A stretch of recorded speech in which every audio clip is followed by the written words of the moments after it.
Salut mes amis, salut très chers bien-aimés. Alors, je crois que vous allez bien. C'est vraiment encore un honneur pour nous ce matin de nous retrouver dans le cadre de notre programme quotidien, un jour, un verset, programme au cours duquel nous prenons la peine de nous appesantir sur un seul verset, verset qui nous permet de nous édifier en apprenant les vérités dont il est dépositaire pour notre maturité dans la foi commune en Christ Jésus. Mais c'est aussi un programme qui permet à ceux qui ne connaissent pas encore Jésus-Christ de pouvoir le rencontrer au niveau personnel en tant que Seigneur et Sauveur. Et donc, si vous voulez bien, prenons une petite minute pour prier. Et Seigneur, notre Dieu, c'est avec un cœur tout reconnaissant que nous venons te bénir ce matin et que nous adressons à toi notre prière. Nous prions que tu nous conduises ce matin, que ton esprit soit avec nous, qu'il nous soutienne et qu'il nous aide à vivre ce jour de manière à être pleinement agréable. Fais-le s'il te plaît, Seigneur, au nom de Jésus-Christ. Amen, amen, amen. Alors, nous poursuivons notre partage ce matin en examinant de près le 19e verset du 3e chapitre du livre d'Actes des Apôtres. Alors, ce matin, je nous ai réservé encore 3 versions. Le texte n'est pas très long, donc la première version, c'est la version Louis II qui dit ceci: « Repentez-vous donc et convertissez-vous pour que vos péchés soient effacés. » La version française simple dit: « Ainsi, vous devez vous montrer triste à Dieu pour toutes les mauvaises choses que vous faisiez. Vous devez dire que vous obéirez à Dieu. Alors, Dieu pardonnera toutes vos mauvaises choses. » La version expliquée dit: « Changez donc de comportement et tournez-vous vers Dieu pour qu'il efface vos péchés. » Alors, prenant ces quelques minutes ce matin, nous allons partager sur le thème que nous avons les termes dans la version Louis II, repentez-vous et convertissez-vous. Alors, ce sont 2 termes qui se côtoient, ce sont 2 notions qui se joignent. Ce sont 2 notions qui méritent une attention particulière. De quoi parle-t-elle, ces 2 notions? Quel est le lien? Quelle est la spécificité? Et à quel niveau ils peuvent se différer? Mais avant toute chose, il importe de situer le contexte dans lequel ce verset s'inscrit. Pierre, après avoir pris la peine de parler à cette foule qui s'était mobilisée autour d'eux, c'est-à-dire de lui, Pierre, le prédicateur, de Jean, l'apôtre, et de l'ancien boiteux qui est aujourd'hui totalement guéri. Pierre prend la peine de parler de Jésus en évoquant un certain nombre de choses. Pierre a situé la personne de Jésus dans un contexte de la tradition du peuple d'Israël. Il a rappelé à cette foule que Jésus était le serviteur du Dieu qu'Abraham a servi. Jésus n'a pas servi un Dieu autre que le Dieu d'Abraham. Jésus a servi le Dieu d'Abraham, le Dieu d'Isaac, le Dieu de Jacob, le Dieu des patriarches. À la vérité, Jésus a représenté, Jésus a incarné le Dieu qu'Abraham a servi, le Dieu que Jacob et Isaac et les patriarches ont servi, ont craint et ont vénéré, adoré. Pierre a placé cela devant eux. Après, Pierre a montré que Jésus, que eux, ils ont rejeté, qu'ils ont sacrifié, à qui ils ont préféré à Barabbas, c'est le Saint de Dieu, c'est le juste de Dieu. Il ne s'est pas arrêté là, il prend la peine de leur dire que Jésus est l'auteur de la vie, celui que vous avez fait mourir, parlant à cette foule, celui que vous avez fait mourir, c'est lui l'auteur de la vie, c'est lui le prince de la vie, c'est lui le maître de la vie. Devant toutes ces attributions et cette nature de Jésus en tant que Dieu incarné, Pierre s'attendait à ce que cette foule, aimant Dieu, puisse se prononcer en exprimant comme au chapitre précédent, l'autre foule avait exprimé son désir de connaître ce Jésus. Pierre ici fait plusieurs fois mention de Jésus en montrant les différents angles et en relevant les différents aspects capitaux de la personne de Jésus pour signaler son incontournabilité. Mais jusque-là, cette foule reste indifférente. Indifférente vis-à-vis de la personne de Jésus. Pierre leur a même dit que Jésus, c'est l'auteur de la vie, le prince de la vie. En d'autres termes, si vous aspirez à la vie, c'est lui qui la donne. Il s'attendait donc à ce que, une fois qu'il avait placé ces différentes vérités à caractère salutaire sur la personne de Jésus, il se raviserait, ces gens de la foule, et s'ouvrirait à connaître le Seigneur en se repentant. Contrairement à cette foule, la précédente, bien entendu constituée des Juifs, mais de la diaspora, désireux de connaître Dieu, assoiffés de vivre pour Dieu, cette foule-ci, elle, bien que connaissant et ayant vu Jésus, ne va pas céder. Comme Pierre est donc en train de proclamer le message du salut, il se dit que peut-être ces gens-ci n'ont pas compris là où il en venait. Alors et comme Pierre l'a déjà démontré à maintes égards, il ne prend pas pour acquis que parce qu'il a dit la vérité au sujet de Jésus, automatiquement les gens s'en saisiront pour leur bien. Pierre va même aller plus loin en disant que vous avez mal agi, vous avez fait ce qui est mauvais, mais c'est dans l'ignorance, c'est poussé par l'ignorance que vous avez agi ainsi.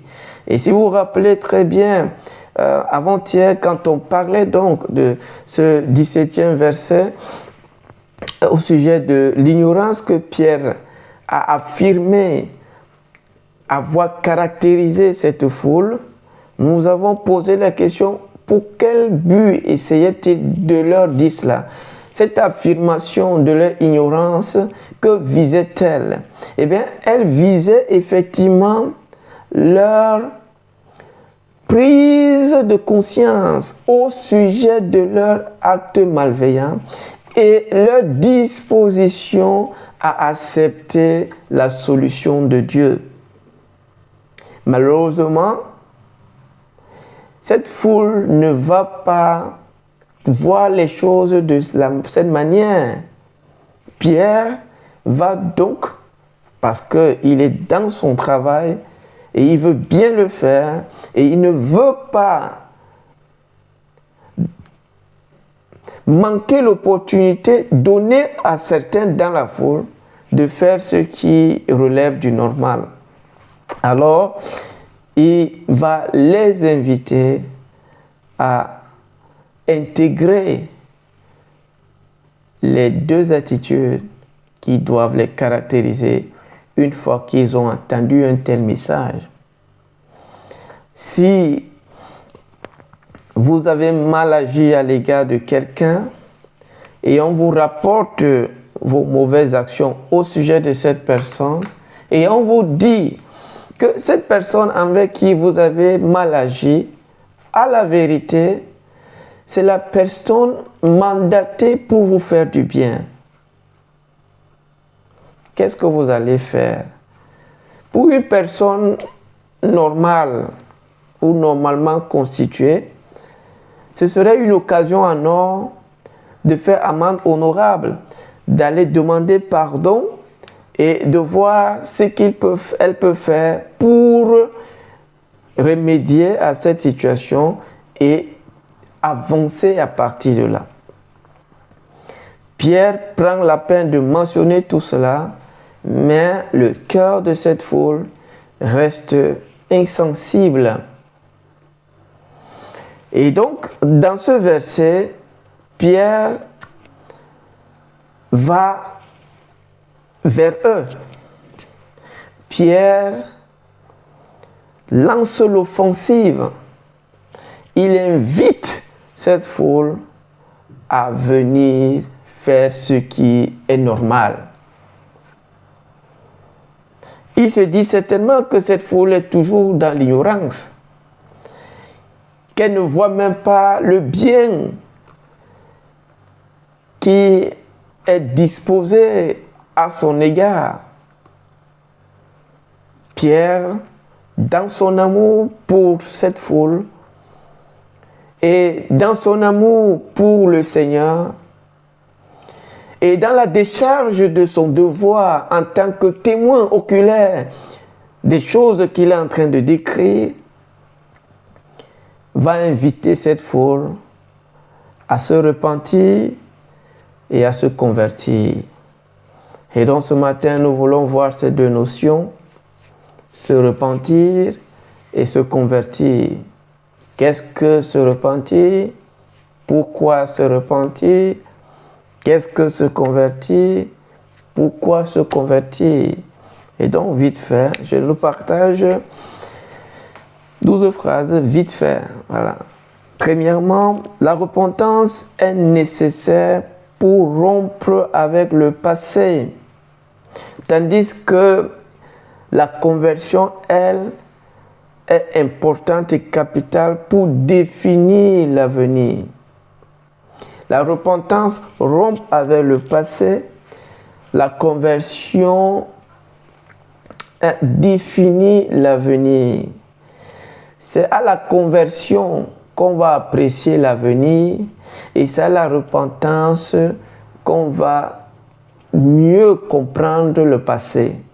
La repentance a à voir avec mettre un terme avec le passé, un passé noir, un passé inintéressant, un passé sale, un passé sombre, un passé lugubre, un passé mauvais, un mauvais passé. Donc, et c'est la repentance qui vient donc mettre un terme, qui vient donc rompre avec ce mauvais passé. Tandis que la conversion, elle, va définir l'avenir. C'est la conversion qui va nous dire ce que l'avenir nous réserve et ce que l'avenir nous donnera. Donc la conversion définit l'avenir tandis que la repentance rompt avec le passé. Deuxième chose, la repentance est un changement par rapport à la vie sans Dieu. Tandis que la conversion, c'est une disposition à vivre avec Dieu. Voilà. La repentance, c'est un changement. On reconnaît qu'on a mené une vie sans Dieu. On reconnaît qu'on a pris un chemin sans Dieu. On reconnaît qu'on a agi sans l'approbation de Dieu. Ça, c'est la repentance. La conversion, c'est qu'on se dispose pour vivre avec Dieu. On se met dans le chemin de Dieu et on se dispose pour marcher avec Dieu. Troisième chose, la repentance vide le grenier de tout ce qui est mauvais. La conversion remplit le grenier des choses nouvelles importantes. La repentance te enlève ce qui est mauvais, ce qui est pestilentiel, ce qui est sans mauvais. Enlève donc ce vide, le grenier de ce qui n'est pas utile. La repentance vide le grenier de ce qui n'est plus important, n'est pas utile, vide le grenier de ce qui le fait ployer inutilement. Et la conversion, elle, ce qu'elle fait, c'est qu'elle remplit le grenier de ce qui est utile. C'est qu'elle remplit le grenier de ce qui est important. C'est qu'elle remplit le grenier de ce qui est nécessaire pour la suite. La repentance enlève ce qui n'est pas nécessaire pour la suite. La conversion ajoute, mais apporte ce qui est indispensable pour la suite. Quatrième chose, la repentance est le moyen par lequel Dieu exprime sa responsabilité envers l'humain coupable, lui donnant la possibilité de corriger le tir. Dieu donne la repentance pour que l'humain qui a fauté l'accepte et l'applique à sa situation désagréable. La repentance, on l'a vu hier quand on a parlé de la double causalité, si vous vous rappelez. Et on a montré que Dieu a créé la repentance comme une roue de secours, sachant que à cause de la mauvaise conduite, va éclater. Et donc le conducteur ce n'est pas parce qu'il n'a pas créé ces roues qu'il va se permettre de conduire n'importe comment et ne pas éclater une roue. Dieu donc, qui est suffisamment responsable, exprime sa responsabilité envers l'humain qu'il a créé en lui donnant la repentance. Et si donc l'humain à qui Dieu a donné ces roues de secours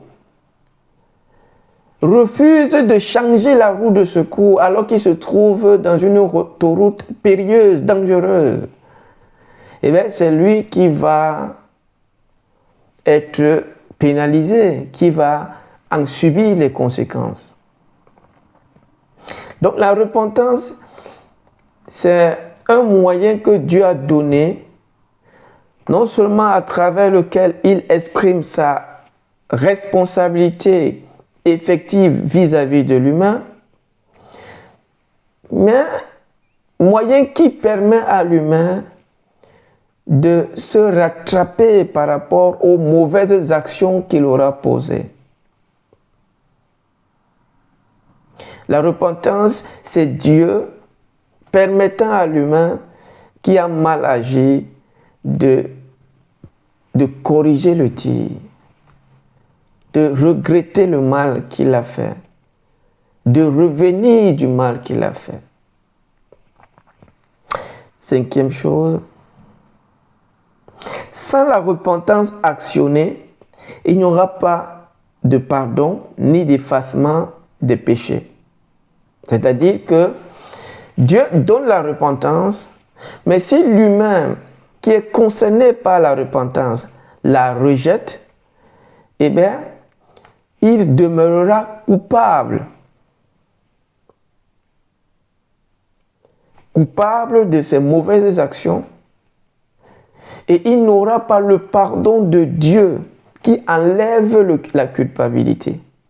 Il n'aura pas le pardon de Dieu qui vient tuer la culpabilité et qui vient effacer l'offense.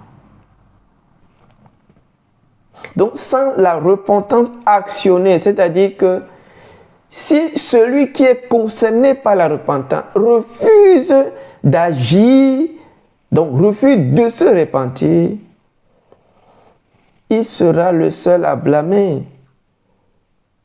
Parce que la culpabilité va rester.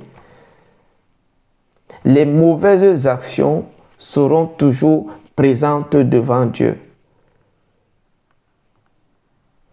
Et cette personne sera donc jugée, non pas parce qu'elle a commis des mauvaises actions, mais parce qu'après avoir commis ces mauvaises actions, elle a rejeté le moyen pour revenir de ces mauvaises actions, pour effacer ces mauvaises actions.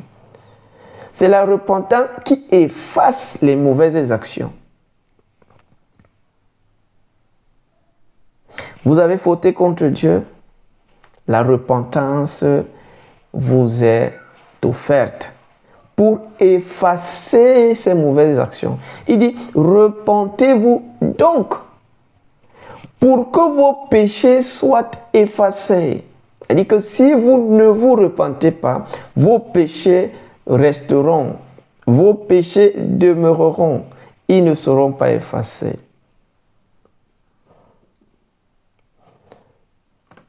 Et si vos péchés demeurent, vous serez jugés en rapport avec ces péchés. Or, ce que la repentance fait, c'est que elle vient enlever les mauvaises actions. Elle vient enlever le péché. De sorte que, quand Dieu vous regarde, c'est comme si vous n'avez jamais commis une mauvaise chose. C'est comme si vous n'avez jamais posé une mauvaise action. Il vous voit complètement nettoyé, purifié, sanctifié. Donc, si vous rejetez la repentance, le seul à blâmer, c'est vous, ce n'est pas Dieu.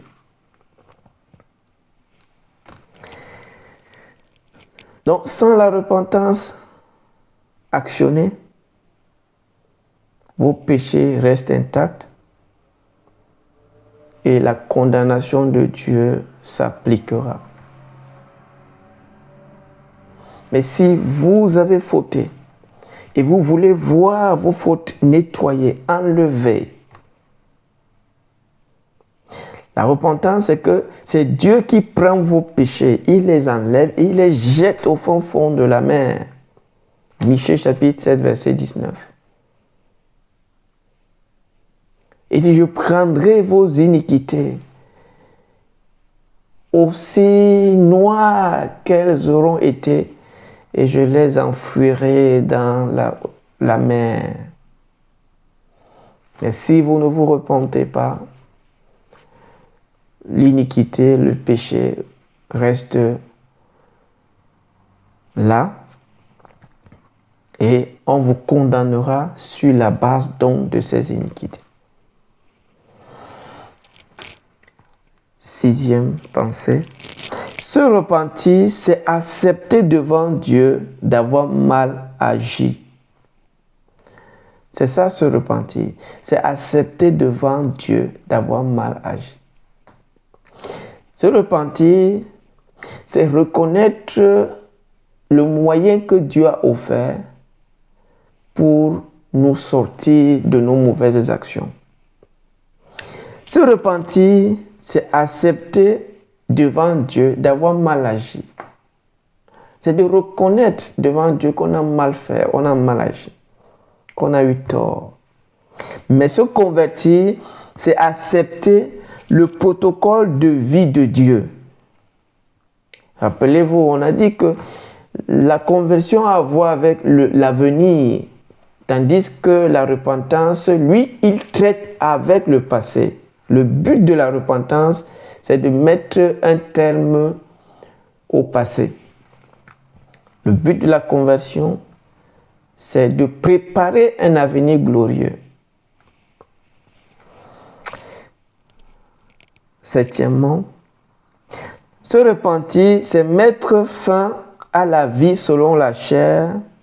Se convertir, c'est s'engager et c'est marcher selon l'esprit. Il dit, repentez-vous et convertissez-vous. La version française simple dit, obéir à Dieu.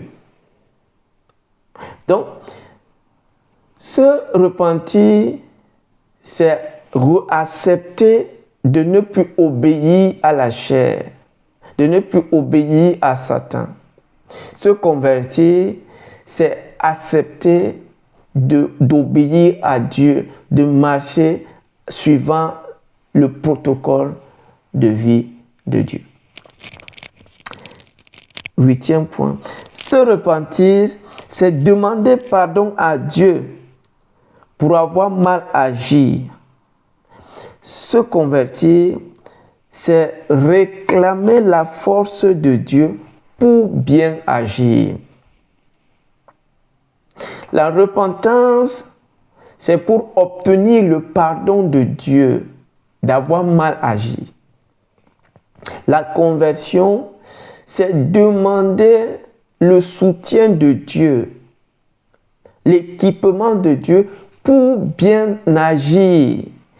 Et vous voyez toujours que la conversion, c'est par rapport à l'avenir, c'est par rapport au futur.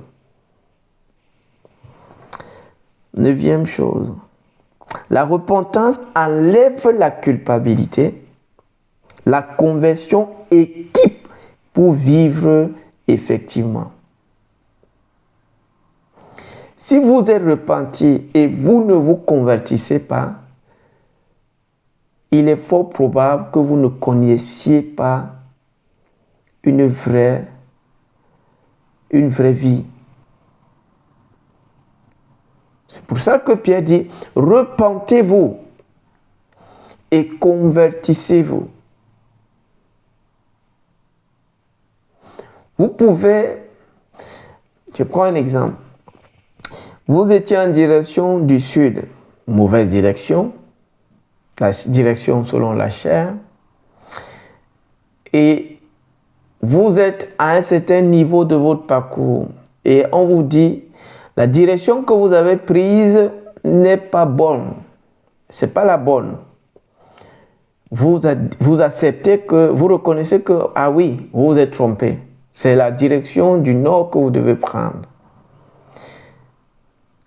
La repentance, donc, qu'est-ce qu'elle fait? Elle vous permet de reconnaître que vous avez pris un mauvais chemin. Et elle vous invite à changer de chemin. Vous changez de chemin. Quand vous changez donc de chemin, la conversion intervient pour vous engager dans le chemin du nord, c'est-à-dire le bon chemin, le chemin de Dieu, le chemin vers Dieu. Donc, la repentance enlève la culpabilité. La repentance enlève la culpabilité. Ce n'est pas tout. Vous devez continuer. La repentance vous désendette, mettons ça comme ça. La repentance vient et elle vous enlève votre dette, elle vous désendette. Vous êtes à zéro. La conversion recrédite ce dont vous avez besoin pour le parcours qui est devant vous. Un parcours selon Dieu. Donc, la repentance désendette et la conversion crédite votre vie. La repentance vous met à zéro. La conversion approvisionne votre vie de ce qui est nécessaire ou de ce qui lui est nécessaire pour terminer bien son parcours. 10e chose, la repentance,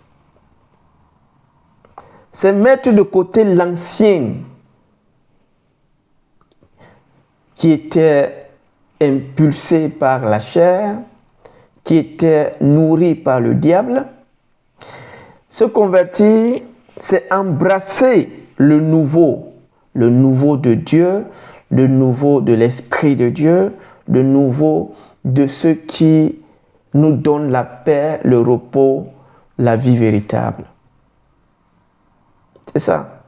Se repentir, c'est mettre de côté l'ancien. C'est jeter l'ancienne outre. Se convertir, c'est s'équiper d'une outre nouvelle dans laquelle on remplit du vin nouveau pour l'avenir. On voit donc que, 11e point, la repentance traite avec le passé. La conversion prépare l'avenir. La repentance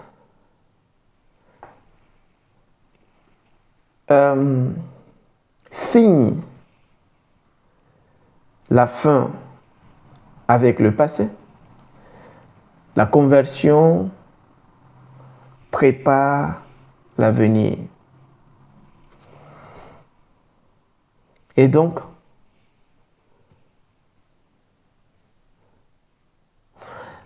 la conversion est très très importante.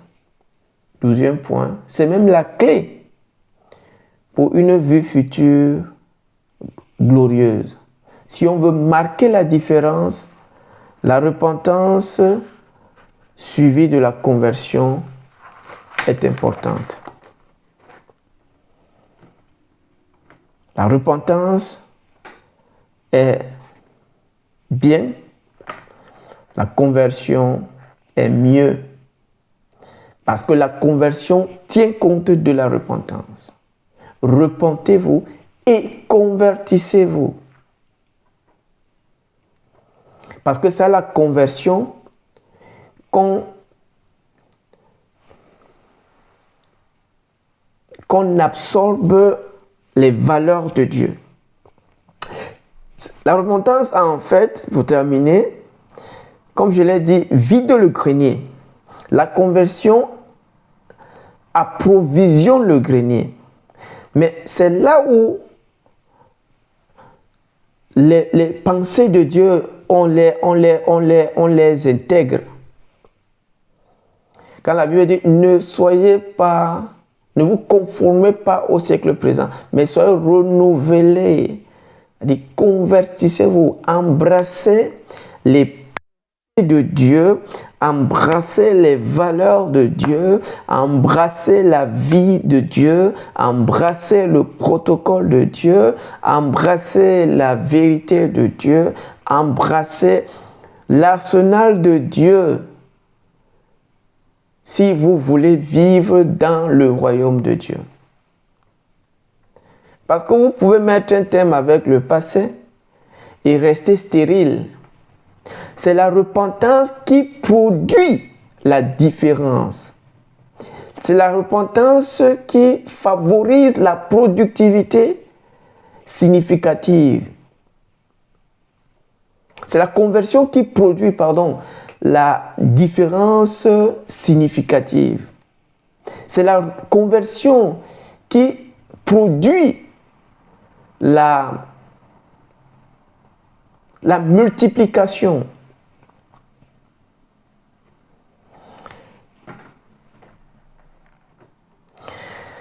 Vous avez offensé le Seigneur, vous avez fait ce qui est mauvais.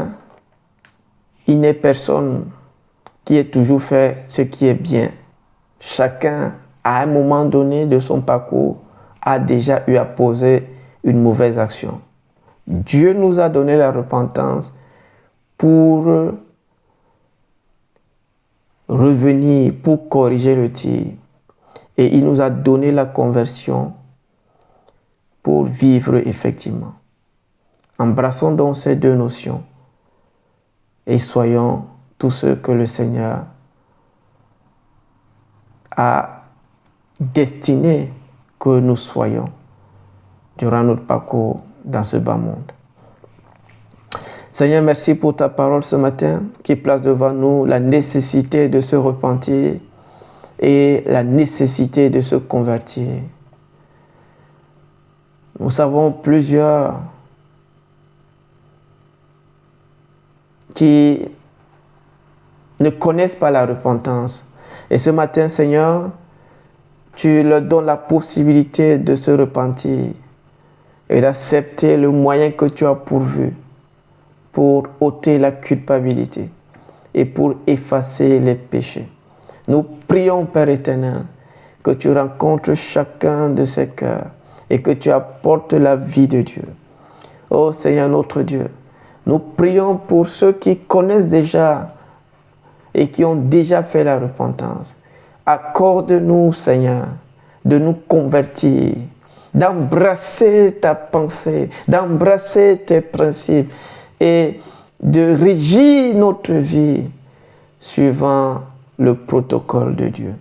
Fais-le, Seigneur, pour ta gloire et pour notre bien, au nom de Jésus-Christ. Amen. Dieu nous bénisse et retrouvons-nous prochainement pour un autre moment de partage de la parole du Seigneur. Paix dans le Seigneur.